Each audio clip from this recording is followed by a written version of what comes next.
ជនដែលចូលមកទស្សនាវីដេអូថែរក្សាសម្រស់និងសុខភាពបែបធម្មជាតិនៅក្នុងវីដេអូថ្ងៃនេះខ្ញុំនឹងចែកជូនបងប្អូនពីវិធីធ្វើម៉ាស់អត់ស្បែក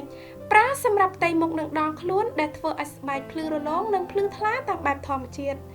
វាពិតជាងាយស្រួលក្នុងការប្រើម៉ាស់នេះហើយឃើញលទ្ធផលលើស្បែកភ្លាមដែលបង្ហាញឲ្យឃើញប្លែកតាំងពីប្រើលើកដំបូងរូបមន្តនេះប្រើបានទាំងបុរសនិងនារី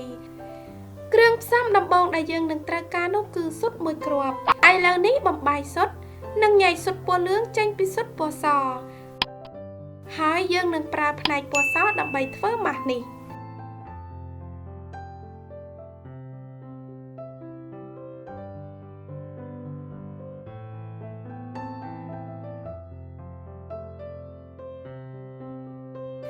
គ្រឿងផ្សំបន្ទាប់ដែលយើងនឹងត្រូវការគឺម្សៅកាហ្វេចំនួន2ស្លាបព្រាបាយ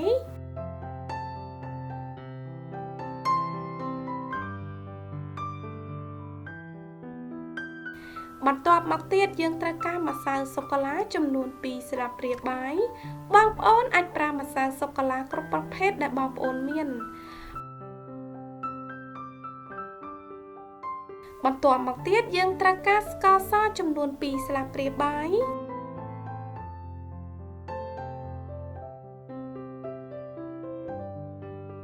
កូរច្របល់គ្រឿងផ្សំទាំង3មុខនេះឲ្យបានសព្វល្អ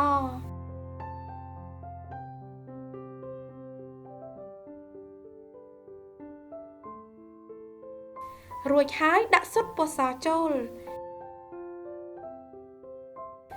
ចុងក្រោយបងប្អូនត្រូវការទឹកក្រូចឆ្មា1ស្លាបព្រាបាយ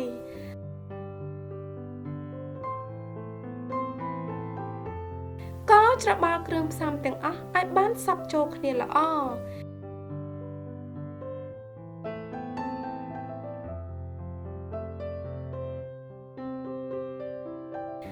ម៉ាស់អប់ស្បែករបស់យើងគឺបានរួចរាល់ហើយសូមលាបម៉ាស់នេះនិងម៉ាស្សាថ្នមនៅលើដៃនៅលើផ្ទៃមុខនិងនៅលើកន្លែងណាដែលបងប្អូនចង់ឲ្យសប្រើរូបមន្តនេះជាប្រចាំនឹងជួយបន្តឹងស្បែករបស់បងប្អូននិងផ្ដល់ឲ្យស្បែកសភ្លឺថ្លា